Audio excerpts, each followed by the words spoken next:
story time on how I did not get into sniper school because I did not want to off a child. So in order to get into sniper school, there are a few requirements that you have to do. Besides the actual physical training, you have to take a psych evaluation. So the day that you go to take the psych evaluation, they put you in a class in small groups of like 13, and they talk to you, telling you about everything that you're going to experience if you were to go through with sniper school. And at the end, that's when you're able to ask a lot of questions.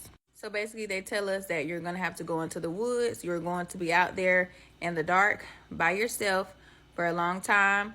One of the requirements is you have to catch a live animal. You have to off it, and you have to cook it, and you have to eat it. So basically, they're teaching you the natural ways to survive, because if you supposedly go to war, you're going to have to live off of the earth. So that's how they were teaching you. Like, I just felt like they were teaching me some spiritual stuff, like positive and negative. Like positively, they were teaching me how to adapt and use the natural benefits that Mother Nature has provided for us. But at the same time, the negative was I felt like they were trying to make me do some rituals that I didn't have no business doing and no conscience of what really was going on. And that's how they get you to sell your soul to the devil, because once you sell your soul to the devil is not really focused on the people that helped you sell it. They're coming for you.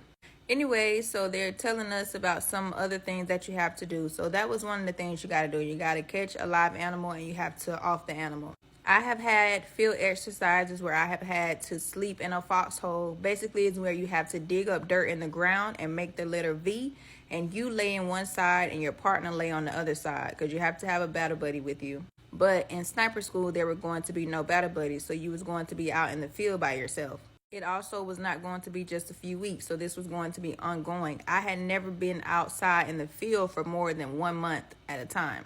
Now, when it comes down to when they ask us, do we want to ask any questions, this is where it gets juicy.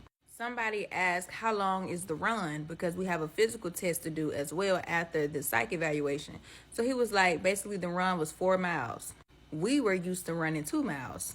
I asked him, has he had to off somebody who was young before? Because when we're going against people from other countries, they're not always 18. You can join the military at 16 in the U.S., but some places sign them up at 12, 8 years old, 10 years old. And the sergeant was telling me, yes, he has had to off somebody before. He also went to Ranger school. He then tells me that basically you cannot go and get certain trainings and not use them. So I just wanted to be a sniper because I thought it was pretty cool to know how to shoot, really well. When we would go to the range throughout my military experience, I was very advanced with shooting. My mom did not play that shit with guns growing up, so I was not around guns, but for some reason I just always liked them, but at the same time I was kind of afraid of them, but I turned out to manage it pretty well. So I just wanted to be more advanced in that area and in that field. And he basically told me, the military is not paying for you to want to know how to do something.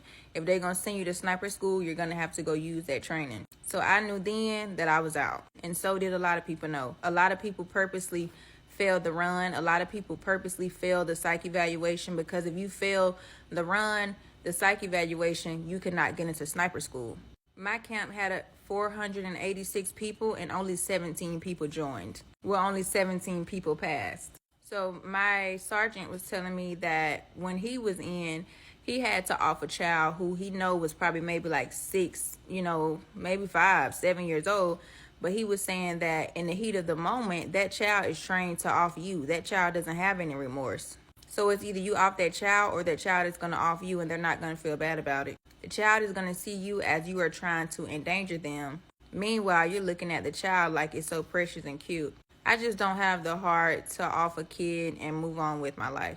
However, my sergeant was able to. Multiple people are able to do it. But so many of people in there were just saying that they were not going to take that route. Also, we didn't want that on our conscience. So I did pass my psych eval because I didn't want them to label me crazy on paper. Sometimes, when you're trying to do stuff like that, it can be a benefit, but it can also be a con too, because they can use it against you later on. They can't kick you out for it, but they can still have it on record, and sometimes they may try to pin it against you according to your behavior or your personality. So I just didn't want to take that risk.